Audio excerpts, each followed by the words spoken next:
Battalion number 1 और केंद्रीय committee में सक्रिय माओवादी कमांडर मांडवी हिडमा की मौत के सोशल मीडिया पर जमकर हंगामा मचा हुआ है। कई लोग हिडमा का समर्थन कर रहे हैं और इस मुठभेड़ को फर्जी बता रहे हैं। दिल्ली में लगाए गए नारों से ये साफ हो गया है कि माओवादी संगठन से सहानुभूति रखने वाले लोग नक्सलियों के मारे जाने पर खुलकर उनका समर्थन कर रहे हैं। इस मामले में बस्तर के आईजी ने कहा कि किसी विचारधारा का समर्थन अलग बात है, लेकिन अगर कोई हिंसक गतिविधियों को बढ़ावा देने में शामिल पाया जाता है तो उसे बख्शा नहीं जाएगा।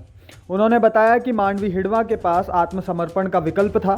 उनके कई वरिष्ठ नेताओं ने ये विकल्प चुना और सरकार ने भी उन्हें सुरक्षित आत्मसमर्पण का अवसर देने की कोशिश की। बस्तर संभाग के अंतर्गत नक्सल समस्या का समाधान करने के दृष्टिकोण से अलग अलग प्रकार का कार्य योजना क्रियान्वयन की जाती है। उसमें एक महत्वपूर्ण कार्य योजना है अंदरूनी इलाका में जहां पर सिक्योरिटी वैकम और एडमिनिस्ट्रेटिव वैकम, उसमें नवीन सुरक्षा कैंप स्थापित करके इन इलाका में जो प्रशासन के तंत्र को और मजबूत करना है, जो पुलिसिंग सिस्टम को और मजबूत करना है, उसी के लिए विगत समय में देखा जाए बस्तर संभाग के अंतर्गत लगभग 350 से अधिक सुरक्षा कैंप, उसमें सीआरपीएफ भी है, बीएसएफ भी है, ITBP, SSB, Chhattisgarh arm police और अन्य जितना भी सुरक्षा बल की कैंप स्थापित किए गए थे।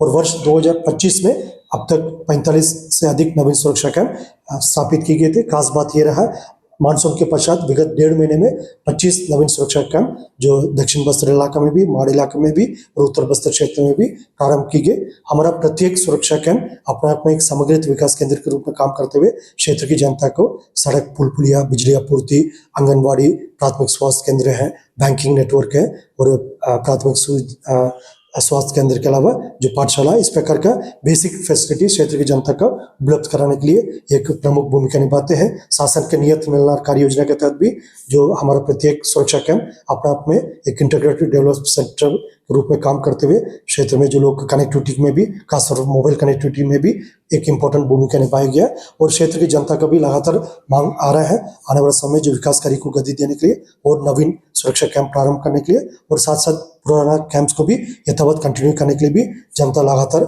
निवेदन कर रहा, मांग कर रहा है। इन सब विषय को लेते हुए आने वाले समय में जो क्षेत्र की जनता की मांग अनुरूप सुरक्षा कैंप स्थापना करना और उसका कंटिन्यू करने के संबंध में शासन द्वारा उचित निर्णय लिया जाएगा। आईजी ने कहा कि हिंसक गतिविधियों को लेकर समाज में कोई स्वीकार्यता नहीं है और अपराध करने वालों के खिलाफ पुलिस सख्ती से कार्रवाई करती है। सोशल मीडिया पर जो प्रतिक्रियाएं सामने आ रही हैं उन पर पुलिस लगातार नज़र बनाए रखी है। तो आप भी जान लें, अगर ऐसी कोई पोस्ट अगर आप भी देख रहे हैं या फिर ऐसी कोई चीज़ें लिख रहे हैं तो उससे बचें, क्योंकि पुलिस निगरानी रख रही है और ऐसी सब गतिविधियां, हिंसक गतिविधियों को जो भी समर्थन दे रहे हैं उन पर पुलिस की खासी मॉनिटरिंग हो रही है। अभी के लिए इस खबर में बस इतना ही। नमस्कार।